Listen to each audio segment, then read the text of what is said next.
Hello friends, welcome to pro of YouTube channel. UPSC CSAT 2021 का question explain करेंगे। Question हमारा number system based है और इस क्वेश्चन में हम लोग मॉडुलस थ्योरी का यूज करेंगे। यानी मैं आपको मॉडुलस थ्योरी का यूज करके इस क्वेश्चन को सॉल्व करके बताऊंगा। ओके, तो हमारे पास जो नंबर है वो गिवन है, ये हमारा एक नंबर है और इसमें हमें पी की वैल्यू फाइंड आउट करनी है कि पी की वैल्यू क्या होगी।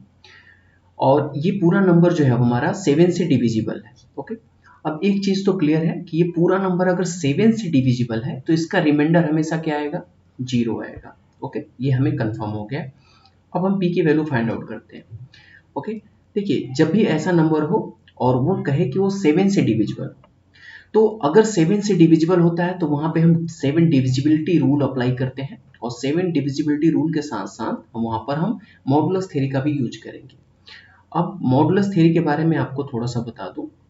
जैसे पहले हम इस नंबर को लिख लेते हैं। यहाँ पे हमारे पास जो नंबर है 3 7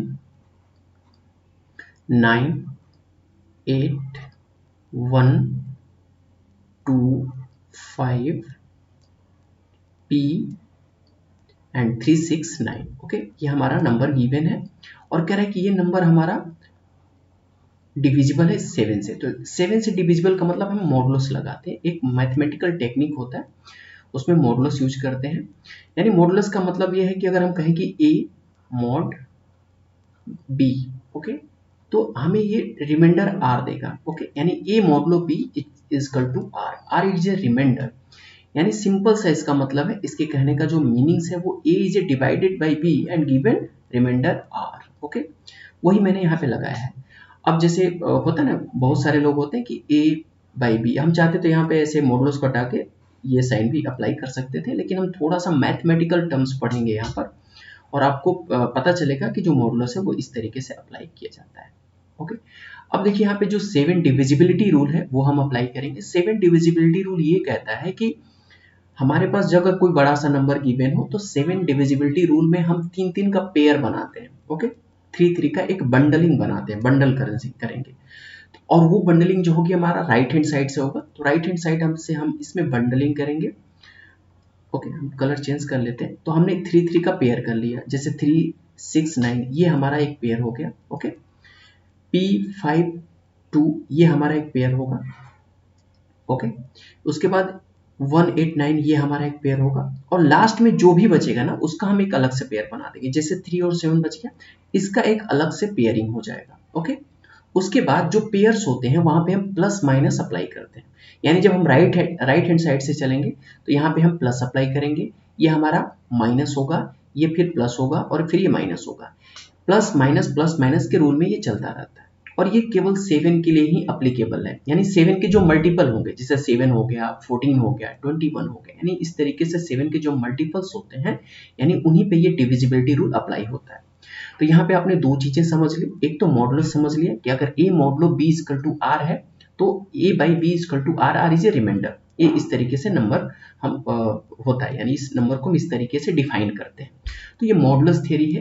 देखिए मॉडुलस थ्योरी अप्लाई करने का क्या होता है कि हम यहाँ पे रिमाइंडर को हम शॉर्ट टर्म, एक होता है ना एकदम बहुत ही शॉर्ट तरीके से फाइंड आउट करते हैं। आप रिमाइंडर किसी भी तरीके से, जो आप जैसे बच्चों वाले क्लास में, बच्चों इन द सेंस आप है ना, ये जैसे 21 हो गया तो हम इसे 7 से, इस तरीके के नंबर से भी आप फाइंड आउट करते हैं। तो थोड़ा सा हम इसे है ना शॉर्ट टर्म्स में और टेक्निक तरीके से फाइंड आउट करेंगे, इसी वजह से मॉडुलस लगाया जाता है। ओके, तो और मॉडुलस मैंने अपने प्रीवियस जो वीडियोस हैं वहां पे भी मैंने बता रखा है, तो आप वहां भी जाके देख सकते हैं। फिलहाल मैंने यहाँ पे एक छोटा सा टिप्स दे दिया है। ओके, अब हम अप्लाई करते हैं। अब देखिए आपको जो p की वैल्यू है ना, जैसे कह रहा है कि हमें p डिजिट फाइंड आउट करने हैं, तो आप p ऑप्शन से उठा के यहाँ पे रखते जाइएगा। ओके, और ऑप्शन से जब यहाँ रखेंगे और प्लस माइनस वाला जो रूल अप्लाई करेंगे तो उसका पूरी वैल्यू क्या आ जानी चाहिए, 0 आ जाना चाहिए। 0 इसलिए आना चाहिए क्योंकि वो डिविजिबल है 7 से, पूरी तरह से कट जाएगा। ओके, अब जब मॉडुलस 7 हम अप्लाई करते हैं पहले 3 6 9 पे, क्योंकि मैंने 3-3 का एक पेयरिंग कर रखा है, तो मैं जब 3 6 9 पे मैं अब 7 का डिविजिबिलिटी रूल अप्लाई करूंगा और p के जगह पे मैं ऑप्शन a को रखता हूं। तो p की वैल्यू मैंने यहाँ क्या रख दी है, 1 रख दिया। ओके, p की वैल्यू 1 रखा। अब 7 से हम इसे डिवाइड करते हैं तो रिमाइंडर बचना चाहिए r, क्योंकि 8 modulo b equal to r कहता है, r होना चाहिए। अब जैसे यहाँ से 369 पे अप्लाई करिए तो 7 5 जा ओके 35 1 बचा 19 हुआ 19 को फिर 7 से आप करेंगे डिवाइड तो कितना 2 टाइम्स में कटेगा 14 होगा और आपका टोटल यहाँ कितना बचेगा 5 बच जाएगा। तो यहाँ हो गया आपका 5 और जो प्लस का साइन है क्योंकि मैंने कहा था कि प्लस माइनस चलता रहेगा तो यहाँ पे हो जाएगा प्लस फिर ये जो थर्ड पोजीशन पे यहाँ माइनस हो जाएगा फिर इस थर्ड पोजीशन पे आप क्या रखेंगे प्लस रखेंगे फिर यहाँ जो आपका होगा वो माइनस होगा जैसा कि plus minus rule divisibility rule of 7 में मैंने अभी बताया वो मैंने पुट कर दिया यहाँ पे। तो पहला हमारा जो 369 था वो कंप्लीट हो गया।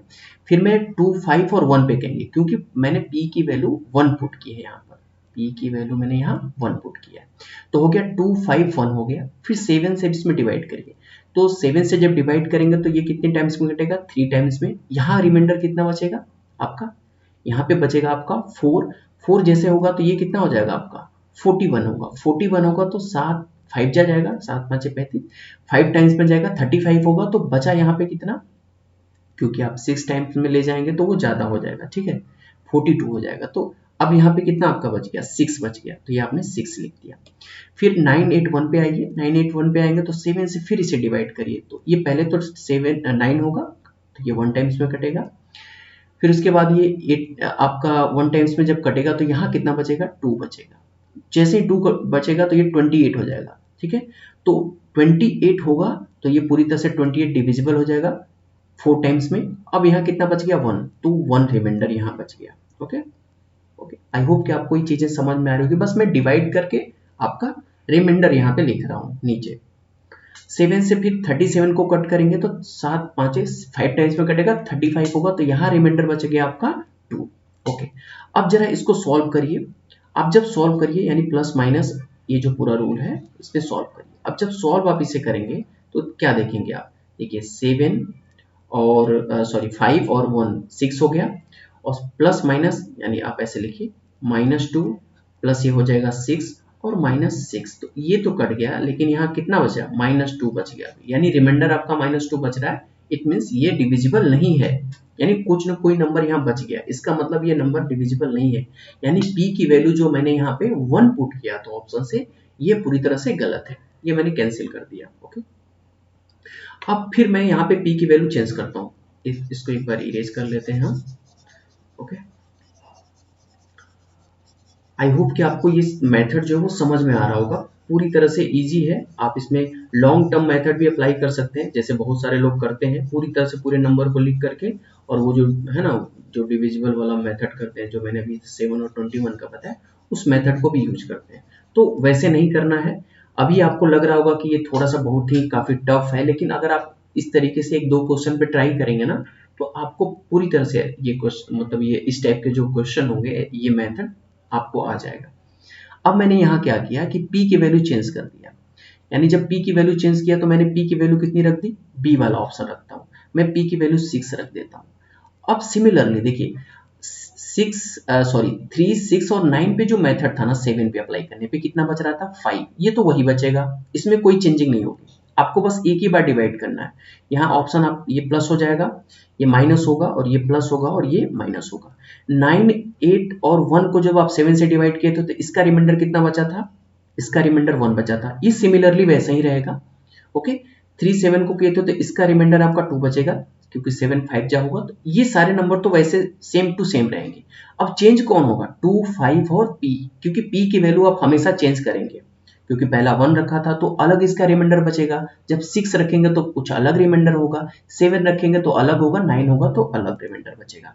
तो सेम इन सब की जो वैल्यू है ना वो तो सेम आएगा यानी इनकी रिमाइंडर सेम होंगे इसको आप एक बार ही करना है बाकी आपको वैसे ही छोड़ देना है। अब 2 5 और p की वैल्यू जब मैं 6 रखूंगा तो अब इसकी वैल्यू चेंज होगी वैल्यू चेंज होगी इट मीन्स इसका रिमाइंडर चेंज होगा। अब रिमाइंडर चेंज होगा तो आप एक बार देखिए 7 से करेंगे 21 यानी 3 टाइम्स आएगा यहाँ बच गया आपका 4 तो ये कितना हो गया 46 हो गया क्योंकि p की वैल्यू आपने 6 रखा था।